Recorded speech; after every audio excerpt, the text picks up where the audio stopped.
If you've been paying attention, you might have heard about the conservative effort to stop critical race theory from being taught in K through 12 education. Now, that's a fight that they've already won. Congratulations, guys. You've won. Because it was never taught in K through 12 to begin with. You've already won. Congratulations. Critical race theory, a college level course, is not being taught to first graders. Wow. Now, critical race theory itself, as I mentioned, it is a college level course, but nonetheless, it has been rebranded into, anything that is actually teaching history about black people, that is now critical race theory. Just like, socialism or communism is anything that might actually help the working class. Now, the rebranding has been entirely successful, wildly successful on a state level, so much so that school boards have been replaced by conservatives, and people like Martin Luther King Jr. have been banned from some districts across the country. Teaching about civil rights, in some cases, have been banned. In Ruby Bridges, same thing. And so now with that victory, they're taking this idea into the realm of climate change. In fact, according to an email that was obtained by the Center for Media and Democracy and first reported by investigative journalist Alex Koch, they are basically taking this idea and they're expanding it to anybody, any bank or financial institution that is divesting from fossil fuels. In fact, here is part of that email from Jason Isaac, director of the co-funded Texas Public Policy Foundation. This morning, and this was written last Friday, at the ALEC committee meetings, you'll have the opportunity to push back against woke financial institutions that are colluding against American energy producers. Now, American energy producers. You understand that that's not a real thing. Yes, there are refineries that are here in this country, but oil companies are multinational corporations. Yes, they are taking oil from America, from underneath our ground, obviously. They're taking it, privatizing it, keeping it in private hands, and then refining it, and then selling it on the global market. So, that's not really American if we have to buy back energy that was pumped, buy back oil that was pumped here. It doesn't make any sense. So the whole thing about energy independence is a complete fabrication. It's a complete lie. Pushed by, surprisingly or unsurprisingly, fossil people who are invested in fossil fuel and CEOs. So, yes, who would have known? But anyway, this email, as I said, was obtained by the Center for Media and Democracy. And in their report, they note the model of this bill, and there's actually two of them, is based on anti-BDS legislation supported by ALEC regarding Israel, and was even passed in Texas to include discrimination against fossil fuels. In fact, they wrote, voting for this model policy and encouraging more state legislatures to adopt it will send a strong message that the states will fight back against, get this, woke capitalism. Woke capitalism. What the fuck is woke capitalism? Holy shit. Now, again, capitalism, you know what? I'm not even going to explain it, okay? The whole thing is just ridiculous. Holy shit. Now, they claim that major banks and investment firms are colluding to deny lending and investment in fossil fuel companies, using their market power to force companies to make green investments. Now, here's the thing. Green investments, corporations are not woke. Corporations have a fiduciary responsibility to shareholders, right? To maximize profit. That's literally what corporations are created for. That's the whole point, maximize profit. And so if they're investing in green energy, it's because they're going to get a better return on investment because of how far the technology has actually gone and how much cheaper now things like wind energy are, for example, than coal. Wind and solar, cheaper than coal, especially when you factor in environmental effects. So, but no, when it comes to that, oh my God, being sustainable, how awful. They are forcing us to be sustainable. But it gets funnier. They call this, one of these bills, the Energy Discrimination Elimination Act. They're discriminating against us, guys. Oh, the discrimination, the horror. I can't believe it. Yeah, oh my God. So now this would prohibit companies that boycott fossil fuels from receiving state contracts and pension investments. So this is public money. Now, the states are literally picking winners and losers. And the winners, of course, are going to be fossil fuel. Oh, now it does not direct the state to place these considerations above fiduciary responsibility, to be fair, because, of course, making money is the first principle, as they point out.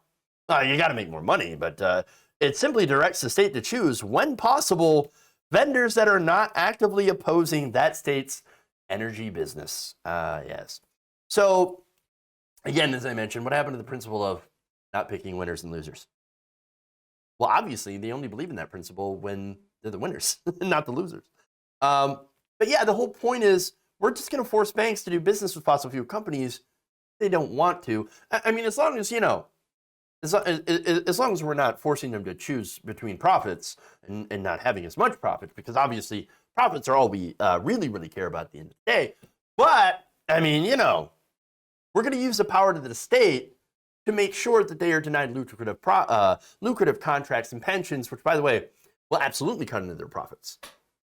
So if this happens, the banks, and they decide to, not do business, divest from fossil fuels, they're going to take a huge hit. Pensions, it turns out, are a gigantic part and pool of investment money in the banks. I mean, again, pension funds are stored in the banks and used for investments in companies to return value to the holders of the pension. That's kind of the whole point of a pension plan. And with these pieces of legislation, there's another one. I'll give you the details on that.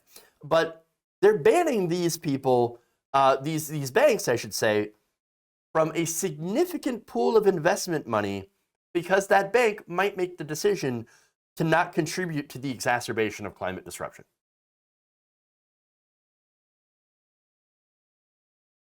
Wow.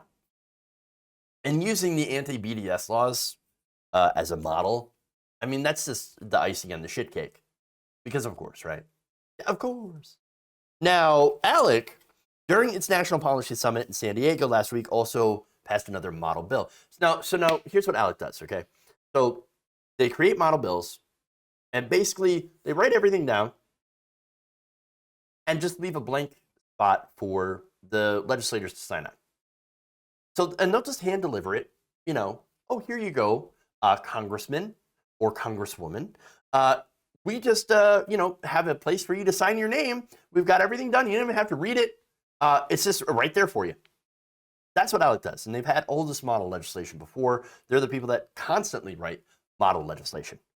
Now, in that recent summit, the second bill is this. It's called the Resolution Opposing Securities and Exchange Commission and White House Mandates on Climate-Related Financial Matters. And what it does is that it encourages states to take up legal challenges against forthcoming rules from federal financial regulators around climate risk and disclosures, potentially aiming to trigger a similar wave of lawsuits from states that followed the Clean Power Plan during the Obama administration. So there you go. They're going to have a bunch of states now, if this goes through, that will be suing over any sort of, climate-related financial matter. Now, this follows a letter sent to the U.S. banking industry by state treasurers, plus a comptroller and auditor from 16 extraction-heavy Republican-controlled states just before Thanksgiving, pledging collective action against reckless attacks on law-abiding energy companies.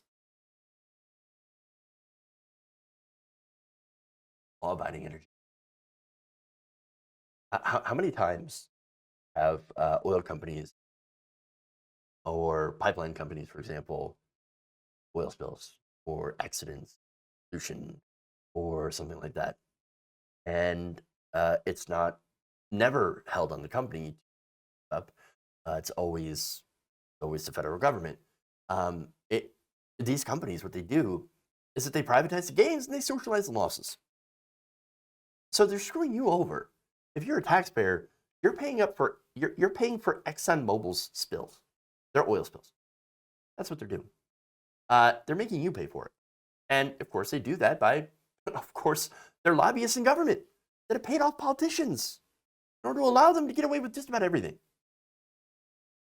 And so, I mean, this bill, by the way, along with the Energy Discrimination Elimination Act, make the argument that any policy that happens to reduce emissions, whether or not the banks are like, yeah, we think we're going to make money in alternative energy. No, if a bank decides to do business and not invest in fossil fuels, but invest in green energy instead, they're calling that discriminatory. How dare you do capitalism? How dare you? We don't want you to do capitalism. Not when it doesn't involve our beautiful, wonderful fossil fuel companies. That's what's going on. This is ironic, deeply, deeply ironic. And here's the thing, too. You want to talk about real discrimination? All right, well, we'll talk about that. People of color end up suffering more than, basically suffering more than anyone else as a result of climate change. And I'm not talking about people living in the islands, which will certainly, of course, end up being flooded as sea level rise. That's a completely different thing. I'm just talking about in the United States. As the world warms up, as it has been, certain places get more of a concentrated warming than other places. And you know what I'm talking about? Urban areas. Urban areas get it way worse when it comes to heat than rural areas, big cities, inner city areas specifically. And there's a reason, of course.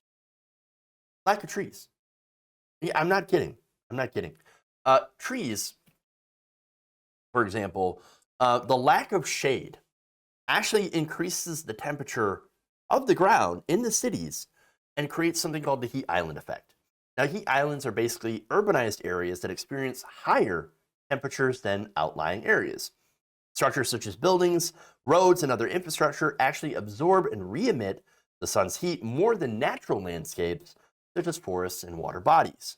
Neighborhoods with the majority of people of color actually end up having 33% less tree canopy on average than majority white communities, like in the suburbs. Neighborhoods with 90% or more of their residents living in poverty have a total of 65% less tree canopy than communities with only 10% or less of the population poverty.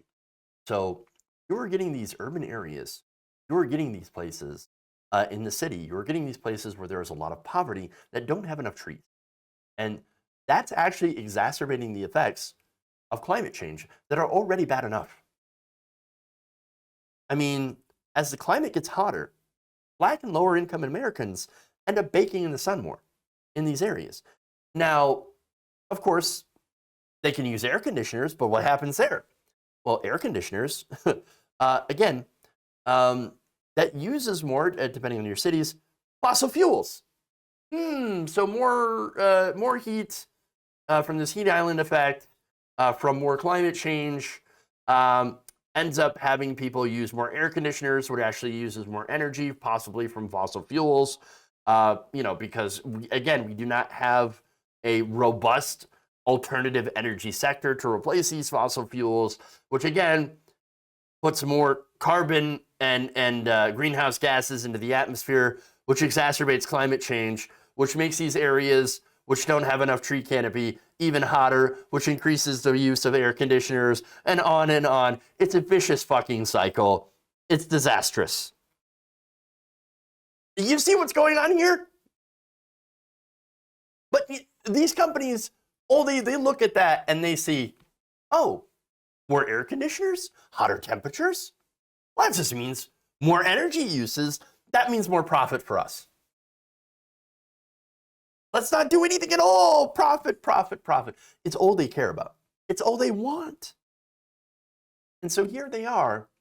They're literally using the same model of going against BDS and fighting against critical race theory to now stop any investment, private investment even, into, because they've already, by the way, tried to stop as much as possible at the federal level investment in alternative energies. Now they're going after the private banks, and they're saying, hey, private banks, you can't do this either, or else you're going to suffer the consequences and not have access to pension funds and lucrative government contracts, which is a very big part of your fiduciary responsibility to maximize profit. Critical energy theory, folks.